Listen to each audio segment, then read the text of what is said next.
কিয়ামতের ময়দানে সর্বপ্রথম নামাজের হিসাব হবে।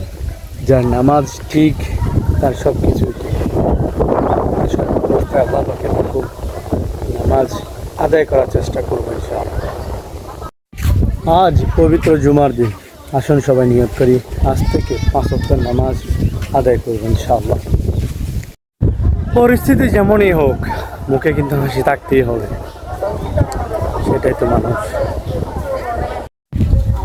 আপনি অনেক টাকার মালিক, অনেক জায়গায় সম্পদের মালিক, আসল কথা কি জানেন? দেখতেছেন কবরস্থান, আপনি হচ্ছে ওইখানে 3 হাত জায়গা। এটা হলো বাস্তবতা।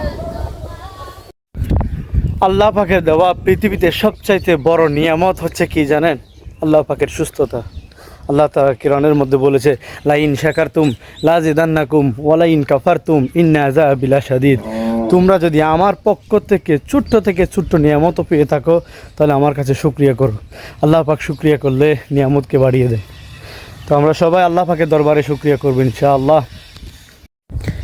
আমি কালকে একটা ভিডিও আপলোড করছিলাম, কেউ আমাকে লাইক করলে, কমেন্ট করলে আমি তার প্রোফাইলে গিয়ে লাইক করে আসবো, কমেন্ট করে আসবো। তো ইনশাআল্লাহ যারা আমাকে লাইক করেছে, কমেন্ট করেছে, আমি প্রত্যেকের প্রোফাইলে গিয়ে লাইকও করেছি, কমেন্টও করেছি। তো ভাই লাইক কমেন্ট সবাইকে করতে হবে, তারপরে না ফেসবুক আমাদের ভিডিওটাকে ফরওয়েতে উঠাই দিবে। তো কথা হচ্ছে এটাই, আপনি আমার ভিডিওতে লাইক করবেন, কমেন্ট করবেন, আমি আপনার ভিডিওতে লাইক করব, কমেন্ট করব। ভালো থাকবেন, সুস্থ থাকবেন। আপনার ভিডিও সবগুলো ভাইরাল হবে না, আপনার ভিডিও ভাইরাল হবে একটা ভিডিও ভাইরাল করার জন্য আপনাকে কমপক্ষে কয়েকশোর উপরে ভিডিও আপলোড করতে হবে ফেসবুকে। তো একটা ভিডিও যদি আপনার ফেসবুকে যদি ভাইরাল হয়ে যায়, তাহলে ওই ভিডিও দিয়ে আপনার প্রোফাইলটাকে দাঁড় করাতে পারবেন। ঠিক আছে?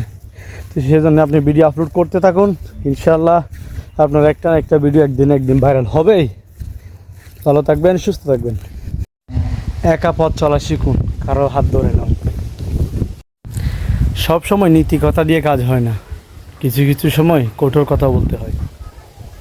হাজারো কষ্টের মাঝেও নিজেকে হাসি খুশি রাখাটাই হচ্ছে মানুষের কাজ। আপনি সুখে থাকলেও কাউকে বলবেন না, দুঃখে থাকলেও কাউকে বলবেন না। কেন? সুখে থাকলে নজর লাগায়, দুঃখে থাকলে লবণ লাগায়।